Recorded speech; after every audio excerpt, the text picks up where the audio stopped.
বন্ধুসকল আপোনালোকে চাই আছে ৰিয়েল ফেক্টছ আসাম চৰকাৰী চাকৰিৰ 50% পদ মহিলাৰ বাবে সংৰক্ষণ কৰা হ'ব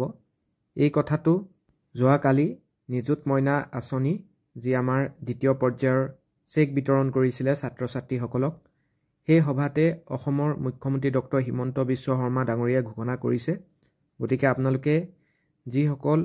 ফিমেল কেণ্ডিডেটছ আছে বিভিন্ন চৰকাৰী চাকৰি প্ৰিপাৰেচন কৰি আছে আপোনালোকে খুব কম সময়ৰ ভিতৰতে চৰকাৰী চাকৰিসমূহত 50% পদ ৰিজাৰ্ভেশ্যন হিচাপে লাভ কৰিব গতিকে চাওঁ আহক মুখ্যমন্ত্ৰী মহোদয়ে যোৱাকালি জনসভাত